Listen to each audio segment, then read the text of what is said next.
Sou Rodrigo Ashikawa, economista da Claritas Investimentos, e hoje estamos aqui para falar sobre nossos fundos macros, os nossos fundos de ações, fundos quantitativos e os nossos fundos de crédito. Também vamos passar pelo cenário macroeconômico, tanto internacional quanto doméstico, os resultados dos nossos fundos e a performance dos nossos principais produtos. Mas antes de passar pelos nossos fundos, apenas comentando aí o cenário econômico do mês de dezembro. Então, comentando um pouco brevemente sobre o cenário internacional, esse mês de dezembro ele foi marcado por uma performance positiva das principais bolsas globais.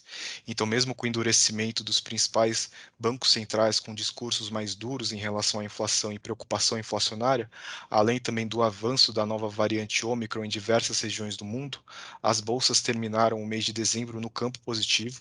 O MSCI Global crescendo 4,2% nesse mês, o S&P nos Estados Unidos com uma alta de 4,4% em dezembro e o Stock 600 na Europa com uma alta de 5,4% no mês.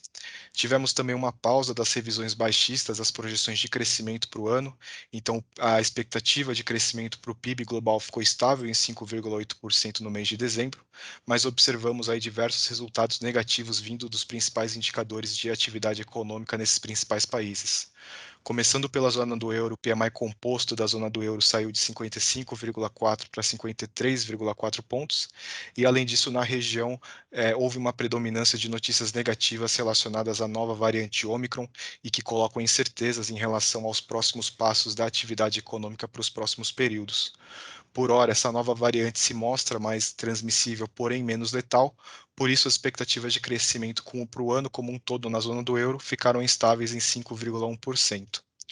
No caso do Reino Unido, a gente também teve sinais ali de desaceleração da atividade econômica. Tivemos o PMI composto recuando de 57,6 para 53,2 pontos e adicionalmente também uma predominância de notícias negativas vindo da pandemia, com recorde de novos casos sendo batido por lá e medidas moderadas sendo tomadas pelo Boris Johnson, pelo governo britânico, para conter esse avanço da pandemia na região. No lado dos Estados Unidos, a pandemia também foi o destaque nos noticiários locais. Tivemos ali recordes de novos casos sendo apresentados, especialmente na região de Nova York. Porém, as sinalizações do governo Biden, do governo americano, são de combater esse novo avanço da pandemia via uma testagem em massa e uma campanha mais forte na parte de vacinação. Por isso, as projeções de crescimento nos Estados Unidos não foram significativamente alteradas ao longo desse último mês de dezembro. Mas mesmo assim, os dados correntes ainda mostram sinais de uma desaceleração da atividade americana. Tivemos recentemente a divulgação do ISM Manufatura, que desacelerou de 61,1 para 58,7 pontos, e as notícias negativas vindo de aprovação de pacote fiscal, com o senador democrata Joe Manchin se posicionando contrário aí à aprovação do pacote fiscal, o que obriga o governo Biden a negociar no Congresso para aprovação desse estímulo. Com relação ao crescimento chinês, a gente teve diversas notícias positivas vindo de crescimento da China, tivemos surpresas positivas vindo dos dados de PMI chineses, com tanto a indústria como o setor de serviços crescendo nesse último mês. No entanto, as melhores notícias, né, em relação ao crescimento econômico na China ficaram aí por conta do governo e do PBOC, o Banco Central Chinês, indicando uma maior possibilidade de estímulos fiscais e monetários para crescimento econômico, assim também como promover liquidez para as principais empresas locais. O único ponto de atenção em relação à China fica também por conta da Covid-19 e da nova variante Ômicron. A gente sabe da política de zero tolerância em relação ao crescimento da pandemia lá na China.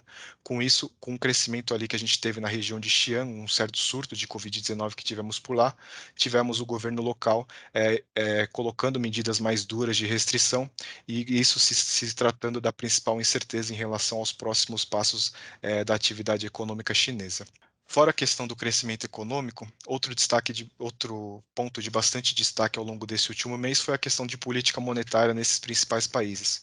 Tivemos aí o Banco Central americano, Fed, surpreendendo com um discurso duro, retirando aí duas suas comunicações o termo de transitoriedade da inflação, portanto, se preocupando mais com o nível da inflação corrente nos Estados Unidos e também indicando a necessidade de um maior aperto na taxa de juros nos próximos anos, com o comitê enxergando a necessidade de 3 aumentos na taxa de juros ao longo do ano de 2022. Uma outra surpresa que tivemos na parte de política monetária foi o Banco Central do Reino Unido elevando a taxa de juros, sendo que o mercado esperava uma estabilidade da taxa de juros na última reunião. Por outro lado, o Banco Central da Europa, o Banco Central Europeu, se manteve com um tom um pouco mais moderado, sinalizou de fato o encerramento do programa emergencial de compras de ativos durante a pandemia, mas ele reforçou uma transição suave desse programa e a necessidade de estímulos à frente para estimular o crescimento econômico. E além disso, a presidente do Banco Central Europeu, a Christine Lagarde, não indica aumentos na taxa de juros no ano de 2022 por enquanto. Com essas sinalizações mais duras vindo de bancos centrais nos Estados Unidos, os juros de 10 anos nos Estados Unidos, ao longo desse último mês, saiu de 1,45% para 1,51% durante esse mês. E por fim, para economias emergentes, o cenário ainda é bastante desafiador, dado que se tratam aí de economias mais frágeis e suscetíveis a essas pioras do cenário global, mas a performance ao longo desse último mês foi positiva, com o índice MSCI para bolsas emergentes crescendo 1,6% nesse mês e a cesta de moedas emergentes avançando 0,27% em relação ao dólar. Apesar do aperto monetário nos principais países ser geralmente negativo para essas economias emergentes, a gente acredita que os estímulos na China, essas sinalizações de estímulos para crescimento chinês podem ajudar a contrabalancear o cenário para economias emergentes nos próximos meses.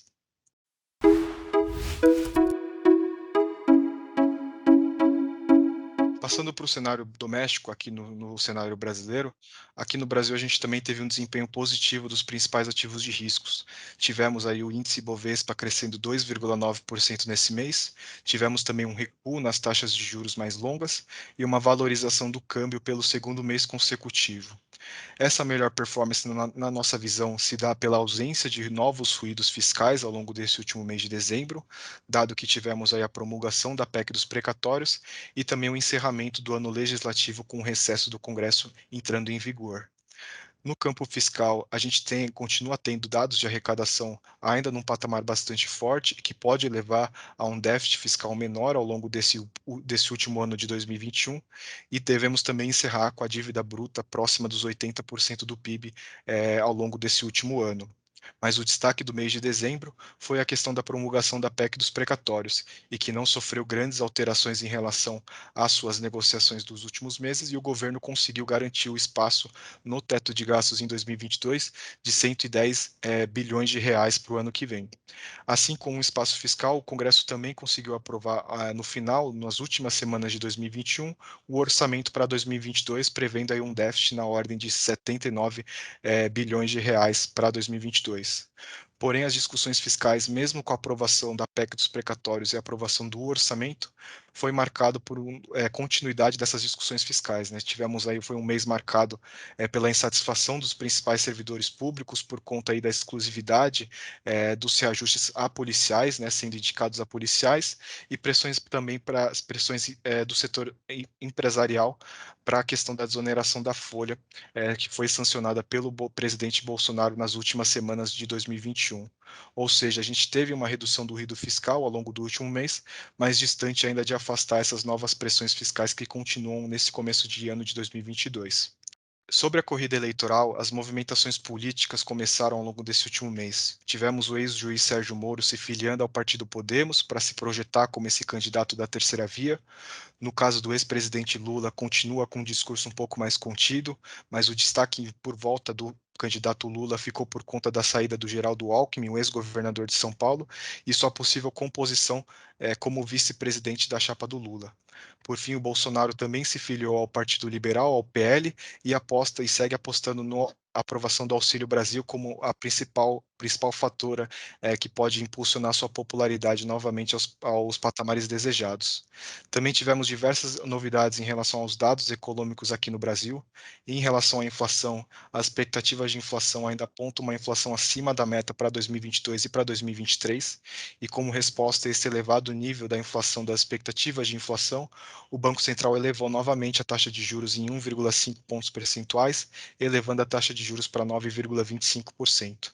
O Banco Central ainda adotou um discurso duro na sua comunicação, indicando também um compromisso para levar essas taxas, essas projeções de inflação para patamares mais próximos da meta, e que também querendo observar um processo de ancoragem das expectativas e um processo de desinflação mais claro ao longo do próximo ano.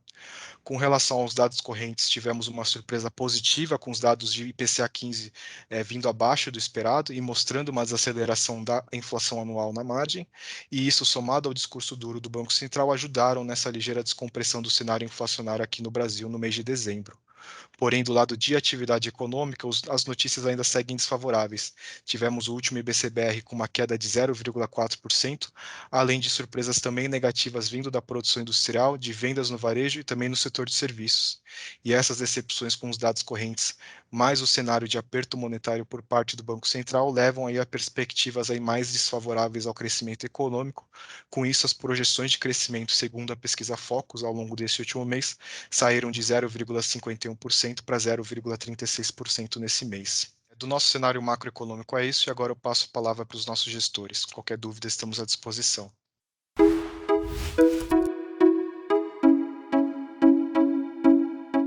Olá, eu sou o Damon Carvalho, Head e gestor responsável pelos fundos macro na Claritas. Hoje nós vamos falar aí da rentabilidade do ano de 2021 de todos os fundos, o Claritas Red, o Claritas Total Return, o Claritas Institucional, o Claritas Inflação Institucional e Claritas Advisory, bem como o cenário para o ano de 2022 e posicionamento dos fundos. Bom, um pouco sobre o cenário macro global, o Rodrigo Ashikawa, nosso economista, bem detalhou. A gente teve um mês de dezembro bastante positivo para a alocação de risco como todas. As bolsas globais voltaram a ter uma valorização bastante expressiva. Tivemos aí um cenário onde o crescimento global ficou relativamente estável, as preocupações com inflação voltaram à tona no mercado. E mesmo com o surgimento e com o espalhamento de mais uma variante aí com mais uma infecção maior, que é o caso da Omicron, a gente teve o cenário de alocação de risco sendo favorecido no final do ano passado. Então a gente teve um cenário onde as bolsas globais tiveram uma performance positiva, a gente teve um cenário onde as commodities voltaram a se valorizar em função principalmente de uma volta da China a voltar a sinalizar que voltará a estimular o crescimento de uma certa forma. Não apenas com estímulos monetários, mas também com alguns estímulos setoriais. Desta forma, esse cenário acabou sendo benéfico para as economias emergentes, assim como para o call de crescimento global como um todo. Como eu comentei, as bolsas globais tiveram uma performance satisfatória, tivemos altas nos commodities,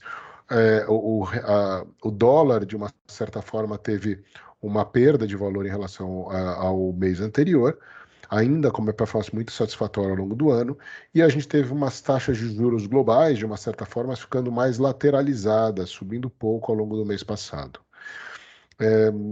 Esse cenário é um cenário, isso no cenário global é um cenário benigno, no cenário local a gente teve principalmente a evolução, aí a passagem da PEC dos precatórios, que estava ansiosamente sendo esperada pelo mercado e pelos agentes financeiros ao longo dos últimos meses, com um espaço criado pelo governo na ordem de 110 bilhões de reais, e tivemos aí com a passagem da PEC, com a ausência de ruídos fiscais que a gente teve ao longo do mês de, pelo menos grande parte do mês de dezembro, a gente teve os ativos financeiros no Brasil também, de uma forma como um todo, se valorizando. Tivemos uma alta na Bolsa, com uma alta de quase 3% no mês passado, tivemos uma valorização do real e uma queda nas taxas de juros aqui globais, seguindo esse cenário pela primeira vez, seguindo esse cenário aí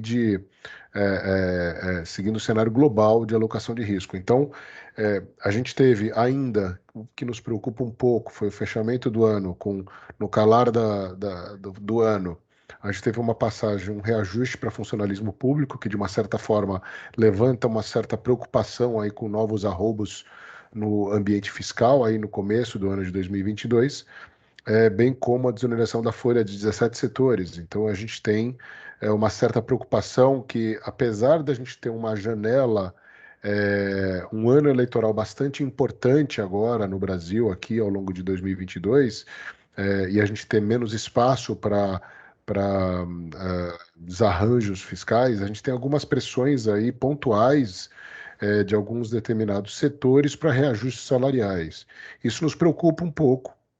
O ambiente fiscal não será um ambiente tranquilo ao longo do ano de 2022, e isso continua a agregar prêmio de risco nas curvas do mercado brasileiros, e continua a fazer com que nossos ativos de risco continuem underperformando de uma certa forma alguns peers globais. Acreditamos que o valuation dos ativos brasileiros está bastante já precificado, principalmente a nossa Bolsa de Valores, a gente acredita que está bastante precificado já esse ambiente de menor crescimento. A gente espera ainda um crescimento positivo para o ano 2022, à luz de hoje.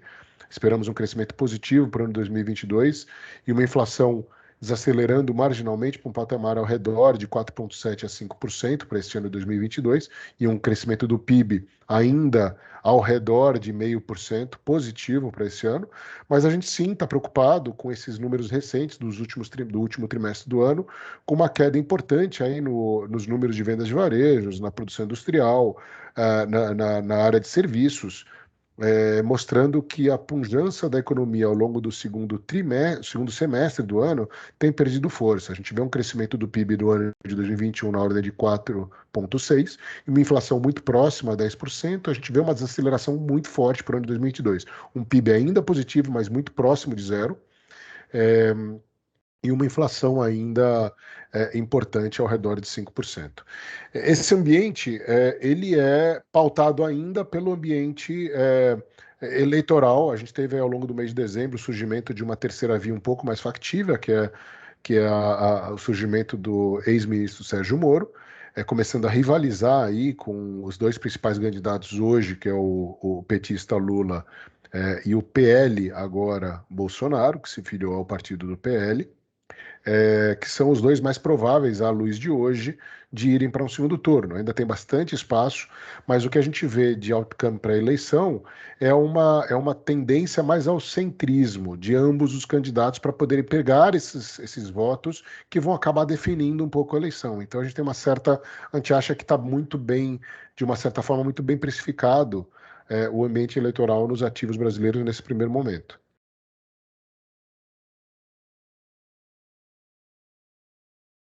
Bom, em relação ao posicionamento, em relação à rentabilidade, a gente teve aí no mês de dezembro foi um mês positivo para os fundos macro na Claritas. A gente teve o Claritas Red no seu FIC rendendo 155% do CDI, rendendo 1,19. Tivemos o Claritas Institucional rendendo no seu FIC 130 do CDI, aí 0,98. Tivemos o Claritas Advisor rendendo 120 do CDI, praticamente 0,91. E tivemos o Claritas Total Return recuperando aí o seu terreno negativo ao longo do ano, fechando o mês na sua cota no seu FIC em 2,10, 275% do CDI.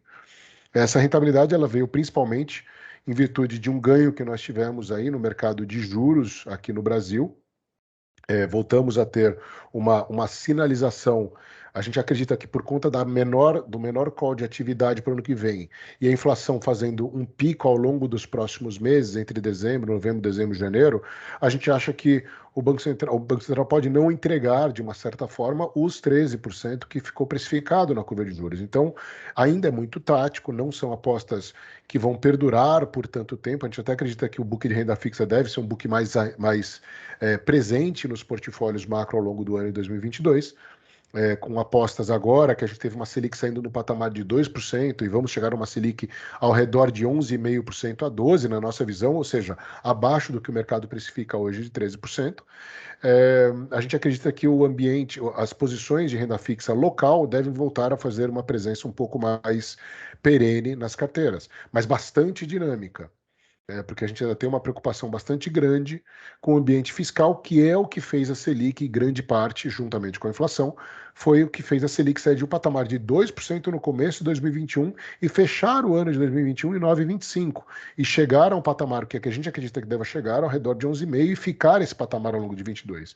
Então, esse ambiente fiscal colocou muito prêmio na nossa curva de juros, na nossa desvalorização do real, que o real acabou se desvalorizando um pouco mais de 7%, passando a 5,58 no ano. E a nossa bolsa tendo uma desvalorização importante no ano, né? A gente teve uma desvalorização de 12% na nossa bolsa brasileira, frente a uma valorização da bolsa americana de mais de 20%, né? De 27%. Então, A diversificação do portfólio continuará a acontecer com o portfólio também com alocações internacionais, seja no mercado de juros, de moeda e de bolsas, mas a gente tem uma cabeça de que grande parte dos ativos brasileiros está relativamente bem precificado. Tivemos um ganho, então, nas posições de juros, algumas posições que a gente voltou a ter aqui no mercado de juros local, com algumas posições nominais aplicadas aqui no mercado local, bastante tático. Tivemos ganho nos books de moeda no mês passado, principalmente no short dólar que a gente teve contra moedas desenvolvidas como um todo, já que o real ficou relativamente no 0 a 0 no nosso resultado do mês passado, e a gente voltou a ter um ganho bastante expressivo no book de bolsa, pegando uma melhora bastante interessante aí, não só na carteira direcional, com as nossas principais apostas, aí sendo uma carteira mais focada em commodities, com petróleo, com mineração, com papel e celulose, que continua sendo nossa carteira mais montada para o primeiro trimestre desse ano. A gente está com uma carteira ainda ligeiramente comprada em Bolsa Brasileira, bastante defendida, com proteções, por conta desse nosso viés de menos atividade, então a gente está com bastante proteções nos nossos portfólios. Mas continuamos a achar que a gente tem agora uma carteira diversificada, mais focada no setor externo, mais cercada na globalização e bastante defensiva. Dessa forma, a gente tem uma posição ligeiramente otimista na Bolsa Brasileira, ainda continuamos com uma aposta ligeiramente otimista nas bolsas americanas, mas com proteções, ambas as apostas com proteções e opções de vendas, tanto no mercado externo quanto no mercado doméstico. Temos apostas posicionadas ativamente no mercado brasileiro de juros, comprado um pouco mais em NTN-B e um pouco mais de aplicações em vértices curtos da curva, apostando que o Banco Central não entregue tanto juros. E temos apostas na normalização da taxa de juros internacional. O Federal Reserve, a gente acredita que deva entregar aí pelo menos 4 altas de juros ao longo do ano que vem, no ano de 2022, de 3 a 4 altas de juros. Então a gente acredita que, se não for mais, a gente está achando que o Banco Central americano vai sim entregar uma ancoragem das expectativas de inflação, sendo bastante duro, não apenas no tapering, mas também na readequação do seu balance sheet ao longo do ano de 2022, entregando também altas de juros. Dessa forma, a gente continua com posições tomadas em juros internacional, tendo um resultado bastante interessante ao longo do ano de 2021. Já no fundo Claritas Total Return, para detalhar apenas esse fundo que é tocado a 4 mãos, além desses resultados positivos que a gente teve nos nossos books macro, nos 3 books, com ganho no book de moedas, no ganho de book de juros local, no ganho de book de bolsa local também, nós tivemos um resultado bastante interessante novamente no nosso fundo quantitativo. A nossa alocação em quantitativo teve um resultado bastante interessante, sendo o destaque absoluto no ano de 2021, com um resultado de mais 0,13, agregando 1,16 para a cota do nosso fundo Clarity Total Return no ano de 2021. E o nosso fundo Long and Short fundamentalista, não o estatístico, o quantitativo, o fundamentalista, tocado pelo Eduardo Moraes, teve um resultado aí também bastante positivo no mês de dezembro, zerando o resultado no ano. Mas foi um ano que nós, na Claritas, tivemos uma performance aquém do esperado. Depois de alguns anos, a gente acabou tendo uma performance aquém do esperado nos fundos macro, principalmente por um erro do cenário em subestimar o potencial de desvalorização da nossa moeda e também da alta de juros que a gente teve no Brasil, que a gente vai acabar entregando no Brasil em função do ambiente fiscal muito deteriorado. E eu acho que isto, para o ano de 2022, deve ser um pouco mais equilibrado. A gente já tem um juros mais alto, já tem uma moeda mais desvalorizada, e se a gente não tiver, no segundo semestre, um cenário eleitoral que polarize negativamente as instituições, principalmente, a gente acha que grande parte desse sentimento já está no preço. Então, uma carteira mais diversificada em bolsa no mercado local, focando no mercado internacional, bastante diversificada e protegida. Uma carteira de juros mais ativa, com algumas posições mais apostando numa não tanto prêmio que a gente tem nessa nossa curva de juros hoje, e um book de moedas mais correlacionado entre elas, entre si, no ano de 2022, a gente acredita que deve ser bastante satisfatório. Bom, é isso que eu tinha para falar para vocês, pessoal. Coloco aqui a minha área macro, assim como a área econômica, à disposição de todos, e um excelente 2022 para todo mundo.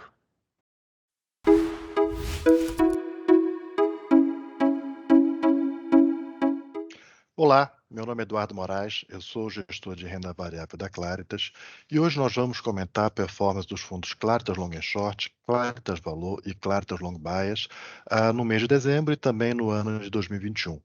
Para isso, eu vou dividir com os senhores uma apresentação onde nós vamos passar pelos principais destaques aqui no fundo. Tá? Então, o Claritas Long and Short apresentou uma performance de 1,64% em dezembro, 215% do CDI, fechando o ano aqui com 4,14, 94% do CDI. Como em termos de exposição líquida, exposição bruta, a gente está com a exposição líquida aqui de 7,38%, exposição bruta aqui na casa de 38%, tá? De uma maneira geral, gente, a gente tem, esses últimos meses, a gente tem tido um apetite menor por risco aqui no long and short, estamos usando aproximadamente metade do nosso orçamento de risco aí nos últimos meses, muito em função de um cenário ainda muito desafiador aqui para o mercado doméstico, tá?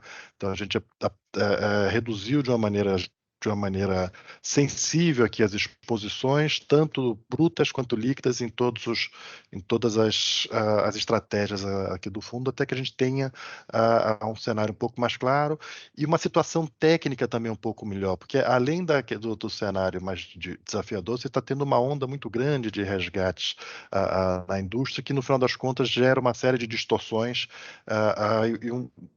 por fim, diversos cases começam a desviar muito do seu valor intrínseco, do que a gente imaginaria que deveriam estar performando pelos seus fundamentos, tá? Próximo slide, a gente vai falar aqui um pouco dos principais destaques de performance no mês. A estratégia de pair trades foi a principal contribuição positiva. Aqui vale mencionar um par direcional contra MRV, um par Bradespar contra Vale. Esse mês de dezembro foi o mês onde a Bradespar fez uma redução de capital, entregando ações da Vale para os seus acionistas. Com isso, a gente tinha se posicionado para esse evento e, com isso, você teve uma materialização da redução aqui do desconto de holding, tá?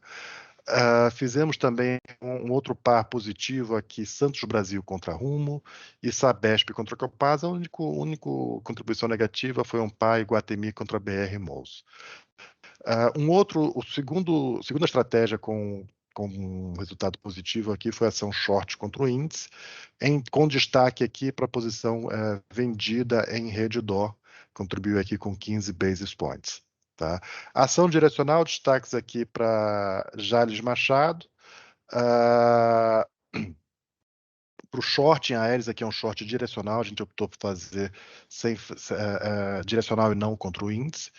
E o short Mercado Livre foi negativo, na verdade, esse mês. Mas aqui um destaque também para a Simpar, tá? Por fim, ação long contra o índice, sem grandes destaques, um pouquinho aqui em Petrobras, um pouquinho em Vale. E ação direcional de baixa liquidez, o fundo de investimento imobiliário VPI Prime Properties contribuindo aqui com 12 basis points. Quando a gente está falando aqui do valor, ele apresentou uma performance aqui de 4,57% em 2021, contra 3,14% do IBX. No ano, o Claritas Valor apresentou uma queda de 7,23%. A gente conseguiu defender aqui um pouco em relação ao IBX, mas ainda assim uma performance negativa. Quando eu olho aqui para os destaques do mês do Claritas Valor, vale mencionar aqui a posição de Vale, lembrando que no último mês a gente voltou a aumentar a exposição em Vale. Vale foi uma posição relevante ao longo de todo o ano.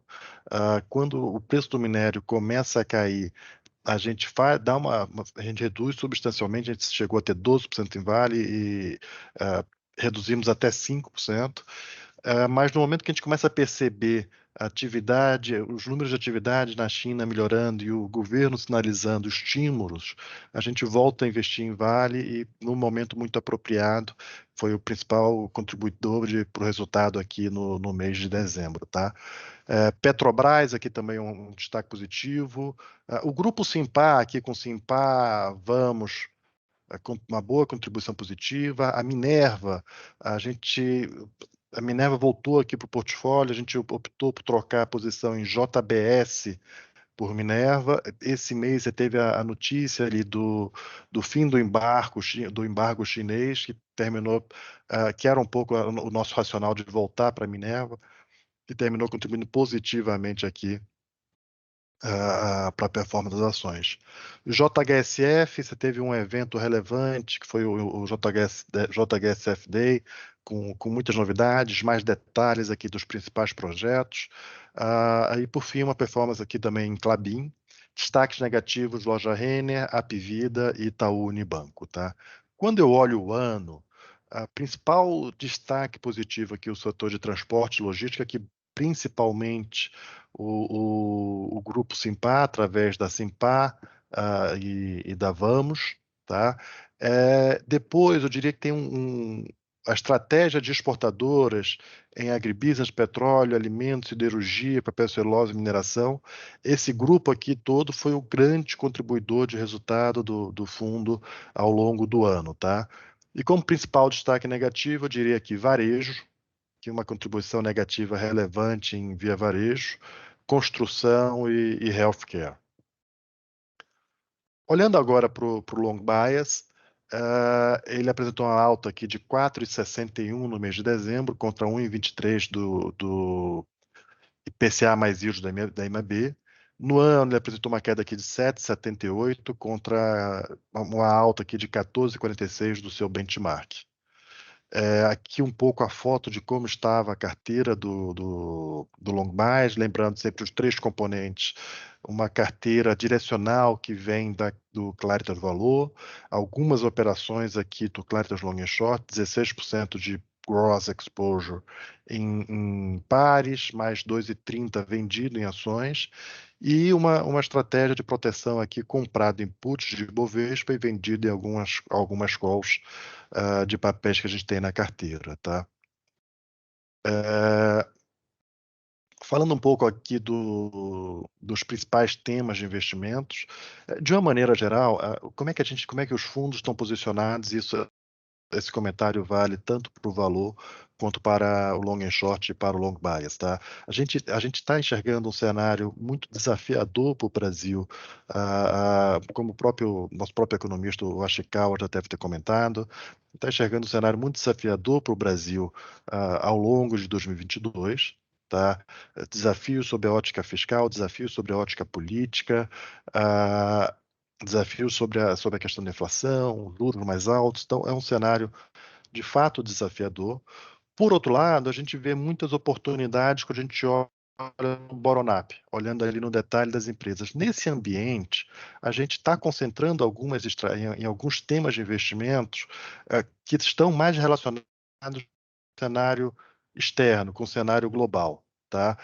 Que é um cenário mais positivo, por mais que você tenha uma desaceleração do crescimento global vis-à-vis 2021, ainda um crescimento global muito saudável. Então, nessa dinâmica, a gente tem aqui aproximadamente 43% da carteira em exportadoras. Destaque aqui para Vale, mas temos também, ligado ao setor de petróleo, a Petrobras e a própria São Martinho, que indiretamente também está ligado através da paridade do etanol para a gasolina, também está ligado aqui ao ciclo de petróleo. Gerdau, Klabin, em proteínas aqui Minerva e Jalles, está também Jalles aqui no segmento de açúcar e etanol. Nessa dinâmica, gente, vale a pena mencionar aqui, primeiro, a desvalorização cambial. Tá? Desde 2019, o real se desvaloriza 40%, contra uma desvalorização aqui de 5%, 10% dos principais pares que competem pela pauta exportadora brasileira. Então, de fato, uma dinâmica muito positiva de ganho de competitividade da nossa indústria exportadora. Tá? Quando eu olho aqui o quarto trimestre em relação ao terceiro trimestre, tem uma desvalorização cambial na margem de 6,7%, é relevante. Quando eu olho o preço do diesel e da gasolina, a gente está falando de 16% e 13%, o etanol também 13%. Então, isso nos indica que você vai ter aqui uma dinâmica muito positiva de resultado da Petro e da própria São Martinho olhando para o quarto trimestre. Tá? Então, mais um resultado muito forte da Petro. seja pelos derivados domésticos, seja pelo petróleo, que teve uma apreciação aqui de 12%, mais 6,7%. Então, o petróleo em reais aqui é quase 20% de apreciação. Tá? As commodities que tiveram uma queda de preço, eu diria que minério de ferro. Agora, o próprio minério de ferro ele já vem na dinâmica de recuperação. Ele fez um low ali em $86, $87, e nesse momento que a gente fala, ele já está na casa de 125, tá? Então, você teve, é um trimestre que marcou o low e já vem numa recuperação. O mesmo pode ser tido aqui de celulose, tá? Celulose marcou um low aqui de $550, e na ponta já estamos falando aqui de 570. Então, são commodities que já estão numa recuperação. As demais aqui sem grandes novidades, mas de uma maneira geral a gente espera um trimestre forte aqui para esse tema de exportadoras, tá? Olhando um outro tema que a gente gosta é o que? O Brasil esse ano vai crescer 5%, em 2021 cresceu 20%, em torno de 5%, mas a gente entende que o crescimento potencial do Brasil é bem aquém a esse número, alguma coisa como 1,8%. Então a gente busca cases que tenham uma dinâmica intrínseca de crescimento, tá? E que vão crescer a despeito desse fraco crescimento estrutural do PIB. Nessa a gente chama aqui de cases seculares de crescimento, tá? Então, nessa dinâmica, a gente gosta aqui do Grupo Simpar, Vamos, Simpar, a JSL, foram destaques positivos no mês de dezembro, e aqui vale a pena até mostrar esse slide, onde a gente percebe que eles divulgaram um guidance de investimento para as empresas. Investimento aqui pode ser uma proxy de crescimento futuro. Tá? Então, veio um pouco acima das expectativas. A gente está falando aqui a Vamos, que em 2019 investiu R$600 milhões, em 2020 R$1 bilhão. Nos últimos 12 meses até outubro, tinha investido R$2,2 bilhões, e está falando de investir um mínimo de R$4,3 bilhões. Então, é dobro em cima de dobro que a gente está imaginando aqui, que é o guidance para Vamos. Tá? Isso está muito ligado com a nossa visão desse case. A nossa visão é que esse case é um case de muitos anos de crescimento acelerado. E esse guidance veio bem em linha com essa expectativa, o mesmo pode ser dito aqui da Movida, tá? Uma forte aceleração do crescimento em 2021 e a manutenção desse patamar, um leve crescimento em cima do patamar já muito forte aqui de 2021 em 2022. Tá? Falando aqui do Grupo Simpar, vale mencionar também alguns eventos novos que aconteceram aí nesse último mês. Então, dentro da Simpar, a Simpar tem a participação na JSL, na Vamos e na Movida. Em adição a isso, ela tem alguns novos segmentos que estão crescendo. Você tem o segmento de concessionárias com a marca Original. Tá? E essa concessionária já é a segunda, fez uma nova aquisição, já é a segunda aquisição que ela faz nos últimos meses, da Sagamar, por R$306 milhões, ampliando aqui seu mix de marcas oferecidas e sua expansão geográfica. Tá? Então, eles estão fazendo um movimento aqui de consolidação no segmento de concessionária, a gente vê isso com muitos bons olhos. Em adição a isso, eles fizeram uma aquisição de um ativo de gestão de resíduos sólidos, que eu acho que é um segmento que tem um potencial de crescimento muito interessante para os próximos anos. Tá? E eles também têm um segmento novo, não teve nenhuma novidade nesse último mês, mas um segmento relativamente novo, que é o segmento de concessões, onde eles já têm 2 concessionárias de portos e uma concessionária de rodovia. Tá? O que a gente gosta um pouco na Simpar é você estar comprando esses ativos maduros, Movida, Vamos, JSL, com um belo desconto. Tá? E você ainda tem exposição a toda uma atividade que, na nossa opinião, a Simpar é um dos melhores private equity que você tem aqui no Brasil. A criação de valor que eles conseguiram ao criar... A Simpar começou da JSL, apenas o business de transportes. A criação de valor que eles conseguiram ao criar a Movida e a Vamos, de fato, nos chama atenção. E você consegue capturar toda essa capacidade de criação de valor e ter ainda um desconto de holding. Tá? Então, é algo que é uma proposição que nos parece bem interessante. Vale mencionar um evento muito importante que aconteceu agora em dezembro, na virada de dezembro para janeiro, que foi a aprovação pelo CAD sem restrições. Isso aqui foi uma novidade, foi uma surpresa para a gente esperava algum remédio, alguma restrição nessa fusão entre a Apivida e a Intermed, que no final das contas foi aprovado sem restrição alguma, tá? E ainda no setor de saúde tivemos a notícia aqui da Sul América anunciando aqui uma aquisição, a Sompo Saúde, uma seguradora aqui do forte presença em São Paulo, 116 mil beneficiários, adquirida por 230 milhões de reais. Tá?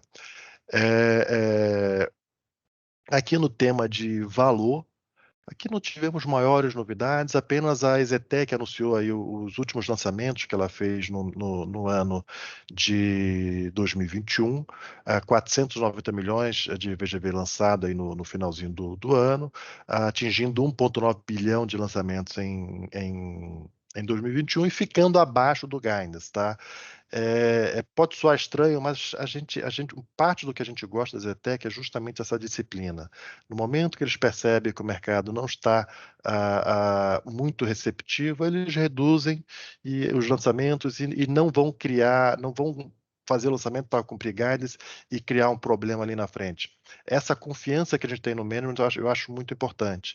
E o que é que a gente gosta da Zetec? Por mais que o momento com juros mais altos, desafiador em 2022, seja de fato não muito um momento adverso para o setor como um todo, eu gosto da Exetec no sentido de que você está comprando ela pelo seu valor patrimonial, tá? O valor patrimonial histórico, e essa empresa é a única do setor que ela praticamente só faz aquisição de terreno com capital próprio. Então você está comprando pelo valor histórico todo um patrimônio em terrenos que eu diria que deve ter valorizado pelo menos 30% a 40% aí nesses últimos anos.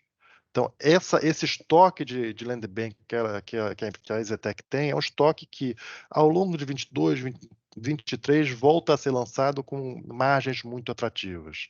Tá? O nosso cenário base, gente, é de uns juros de fato mais altos em 22, mas o começo de uma conversão da inflação para a meta, convergindo para a meta em 23, onde é um ano onde a gente já vai provavelmente ter uns juros muito mais palatáveis e num ambiente que termina sendo muito mais favorável para o desenvolvimento aqui da atividade imobiliária. Tá? A gente entende aqui que conseguir comprar hoje a Zetec no seu valor patrimonial, você tem uma bela de uma simetria. O downside nesses patamares nos parece muito baixo. É isso, senhores, que eu teria para dividir com vocês em relação ao mês de dezembro e em relação ao ano 2021. E me ponho à disposição caso algum esclarecimento adicional se faça necessário.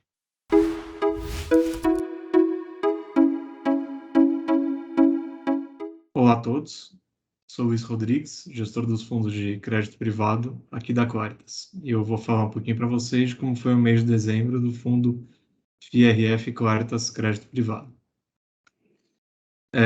O fundo fechou o mês com uma rentabilidade de 0,83%, equivalente aí a 108,91% do CDI, e fechou o ano com uma rentabilidade de 6,85%, aí equivalente a uma rentabilidade de 155,83% do CDI. Tá? Então, a gente teve aí mais um mês positivo para a estratégia, né, para o fundo de crédito, e fechando o ano aí muito bom, tá, com uma performance assim, até fora dos padrões normais desse fundo.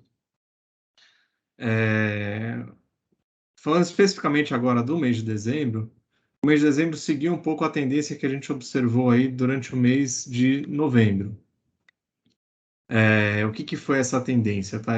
Essa tendência foi uma reprecificação de alguns dos spreads de crédito que a gente está acostumado aqui a olhar. Tá? Então, a gente teve, enfim, quando a gente lembra, né, um pouco aí de como foi o ano de 2021, a gente teve um ganho de spread, um fechamento de spread muito forte, tá? Nos primeiros meses do ano, nos 6 primeiros meses do ano. Isso se estendeu um pouco, né? Já diminuindo um pouco a magnitude, mas ainda continuando a fechar spreads ao longo do terceiro trimestre, ao passo que no último trimestre, mais especificamente aí nos meses de novembro e de dezembro, a gente viu esse movimento de fechamento de spread terminar até marginalmente um ou outro ativo, né, alguns ativos até abrindo um pouquinho de spread. Então, o ganho de capital, né, que foi algo muito forte, que fez aí, né, com que o fundo rendesse mais de 150% do CDI no ano, e acabou se esgotando no último trimestre. Então, a gente ficou com o último trimestre ainda com uma performance muito boa, muito por conta do nível de carrego que a gente tem para esses fundos.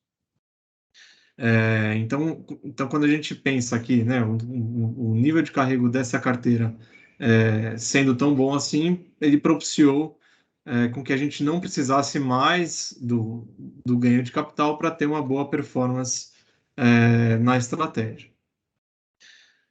Falando um pouquinho do ano de 2021, né, como um todo, acho que é importante a gente falar um pouco, até por, né, ser o último mês do ano. O ano de 2021 ele foi tão atípico assim, e a principal razão dele ter sido tão atípico, né, ter uma rentabilidade tão boa, foi principalmente aí uma reversão daquele movimento que a gente viu no ano de 2020, né? Então, se a gente lembrar, o ano de 2020 foi um ano super instável, né? A gente teve uma abertura de spread muito forte, principalmente no primeiro trimestre, mas no primeiro semestre como um todo. E aí, a partir do segundo semestre do ano retrasado, né, de 2020, e entrando no ano de 2021 com um valuation muito bom, fez com que a gente tivesse essa performance aí fora do esperado. Então, a gente pôde finalmente, né, no ano de 2021, voltar o mercado para o fundamento dele mesmo e recuperar um pouco. Recuperar um pouco não, né? Recuperar bastante, né? Quando a gente olha o acumulado de 2 anos, esses fundos estão rendendo muito bem, tá? Então, a gente conseguiu recuperar mais até do que foi o ano de 2020. E é que a gente sempre gosta de olhar, né, os três fatores, né, os três fatores de risco que a gente enxerga aqui para a estratégia. Então, quando a gente pensa no fundamento, o fundamento ele é muito positivo e o fundamento sustenta essa boa rentabilidade. Então, por mais que a gente tenha, né, na margem aumento de incerteza, o cenário agora do ano de 2022 é um cenário um pouco mais incerto, a gente tem esse movimento do aumento de juros. Quando a gente olha para as empresas, a gente continua vendo o resultado das empresas muito bom, o nível de alavancagem muito baixo, e como a gente sempre diz aqui, né, no nosso fundo, um fundo high grade, ele se beneficia muito, e, enfim, ele tem os fundamentos muito bons e o mercado tem se mostrado muito bom para isso. Quando a gente olha o valuation, claro que assim, o valuation foi um dos maiores dessa boa performance ao longo do ano, né? Então, a gente viu esse ganho de capital muito forte que a gente estava observando, né, ao longo do ano de 2021. Mas, quando a gente sai um pouco, né, desse cenário, assim, olhando só, né, o que foi 2020 e 2021, quando a gente olha de uma maneira mais macro, mais geral, a gente vê que, historicamente, os spreads, eles continuam muito interessantes, tá? Então, a gente está dizendo aí, os spreads das nossas carteiras aqui estão na faixa de CDI mais 2. É um nível historicamente muito interessante, principalmente quando a gente olha para o risco que a gente carrega dentro desses fundos. E por fim, o técnico, ele tem sido muito positivo e tende a continuar sendo muito positivo, tá? Porque eu digo isso porque a gente está tendo um movimento, né, de aumento de juros, e as janelas passadas, né, quando a gente olha a janela de 12 meses, 12 meses agora é o ano fechado, mas a gente olha 12 meses, 24 meses, 36 meses, a performance desses fundos ela tem sido muito boa. Então, você junta tudo isso, né? Com uma volatilidade bem controlada. Então, você junta uma volatilidade bem controlada, uma performance boa num ambiente de aumento de juros, é normal que a gente veja mais recursos indo para o crédito privado. Então, esses três fatores, né? O fundamento, o valuation e o técnico, eles continuam positivos e eles apontam também para o terreno positivo agora para o ano de 2022. Então, eles ajudam a explicar o que foi a boa performance de 2021 e eles indicam que o ano de 2022 deve continuar a ser muito positivo. Entrando um pouquinho mais aqui no mês de dezembro, né, e no que, enfim, nas especificidades dele, falando um pouquinho primeiro do mercado primário, a gente viu no mês de dezembro o mercado primário ele sendo sazonalmente um pouco menos ativo, né, do que foi em novembro e outubro. Isso é normal, tá? A gente vai chegando no fim do ano, sazonalmente esse mercado fica um pouco menos agitado. Mas, apesar disso, a gente viu algumas emissões e eu acho que o principal recado aí que a gente tem é a gente tinha visto algumas emissões com a relação risco-retorno não muito boa, assim. Então, algumas emissões vindo, querendo testar níveis um pouco mais baixos de prêmio e o mercado se mostrando mais hostil a isso, fazendo até com que algumas emissões tivessem que voltar, ter as suas taxas majoradas. E aí, com esse novo equilíbrio melhor de remuneração, a gente viu bastante demanda por esse tipo de ativo. O mercado secundário teve uma performance similar, tá? Então, algumas coisas que isso a gente já vem comentando em alguns meses, alguns papéis que a gente vê que estão um pouco exagerados, né, que tinham fechado o spread de maneira um pouco exagerada, também tiveram uma correção. Então, quando a gente junta tudo isso, isso ajuda, acho que isso é muito positivo, isso mantém o valuation em território positivo e também mostra aí um mercado mais hostil aí a exageros ou, enfim, a que a gente possa ver taxas muito fechadas. Então, acho que o resumo do mês de dezembro foi esse, assim, é um mês já sazonalmente com uma liquidez um pouco menor, mas que continua a passar esse recado. Prospectivamente agora para o ano de 2022, a gente está muito positivo, tá? A gente está bastante otimista com a estratégia por conta desses fatores, tá? A gente está positivo com o fundamento dos ativos que a gente tem em carteira. A gente acha que o valuation aqui ele continua muito bom, principalmente quando a gente coloca aqui na conta os movimentos recentes aí que colocam um pé no freio em qualquer tipo de exagero que a gente tem. Então, a gente vê um mercado mais maduro e mais equilibrado e com um nível de prêmio bom. E o técnico também, a gente imagina que a gente vai continuar vendo recursos entrando nesses fundos, tá? Então, quando a gente soma tudo isso com uma boa performance, né, que a gente está observando e a gente imagina que se repita para frente uma volatilidade mais controlada, a gente imagina aí que seja um ano muito bom e que continue atraindo bastante recursos para os fundos de crédito privado. Acho que da parte de crédito privado é isso, a gente está sempre à disposição aqui para tirar qualquer dúvida ou qualquer esclarecimento.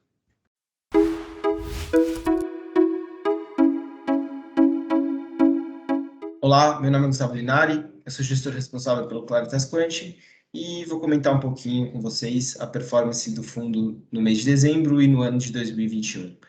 Começando, o fundo em dezembro apresentou uma alta de 1,36%, que foi equivalente a 178% do CDI, e com isso fechou o ano com uma alta de 13,46%, que é equivalente a 306% do CDI. Essa performance bastante positiva para a estratégia teve muita relação com o fato dos 4 principais fatores que a gente usa nesse fundo terem ido bem no ano de 2021. Então, tanto a estratégia de valor quanto o momentum, tendência e liquidez contribuíram positivamente para os resultados neste ano e então fizeram com que o fundo, na soma disso, tivesse uma boa performance. Mas eu quero dedicar um pouquinho desse momento hoje falando mais da estratégia de valor, que foi o grande destaque no ano. Essa é uma estratégia que é bastante difundida no mundo, muito conhecida, e acho que até tem uma lógica bastante intuitiva, que seria a ideia de que ações mais baratas deveriam ter um resultado melhor, uma performance melhor do que ações mais caras. Essa estratégia, apesar de ter bastante embasamento, apesar de ter muitos testes no mundo inteiro, ela vinha sofrendo nos últimos anos e aí globalmente, não era só no Brasil, mas globalmente era uma estratégia que vinha apresentando resultados aquém do que ela mostrava no passado, mas no ano de 2021 ela se recuperou de uma forma bastante importante. Então aí nos 2 primeiros anos do Claritas Quant, até o final de 2020, a gente via a estratégia de valor subtraindo dos resultados 2,1% em atribuição do fundo, mas a gente quis manter essa estratégia, insistiu em manter essa estratégia por conhecer as evidências, acreditar na lógica e entender que ela é importante dentro do portfólio, principalmente pela baixa correlação que ela tem com as outras estratégias que a gente utiliza. E aí, em 2021, essa insistência, essa confiança na estratégia de valor foi muito positiva. Valor, em dezembro, adicionou 2% para o fundo.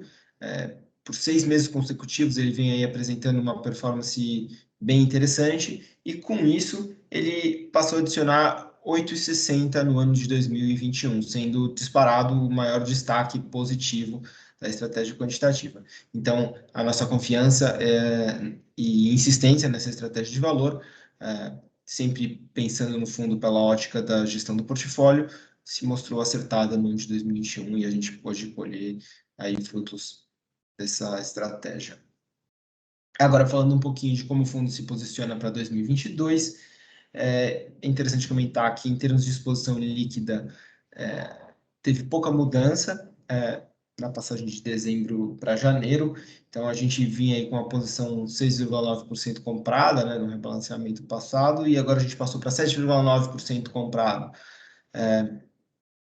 Então, é um aumento pequeno, mas principalmente se a gente fizer o ajuste por beta, a gente vê que o fundo continua levemente vendido e com uma variação pequena de magnitude. Em termos de exposição bruta, a mudança já foi bem mais expressiva. A gente começava no mês de dezembro com uma exposição bruta de 67,7%, e agora, para janeiro, o fundo, as estratégias, né, elas mostraram um aumento bem expressivo dessa exposição bruta, e a gente passa para 96,5% na virada do mês. Esses eram os pontos que eu tinha para comentar do fundo no mês e no ano, e a gente fica à disposição para qualquer dúvida.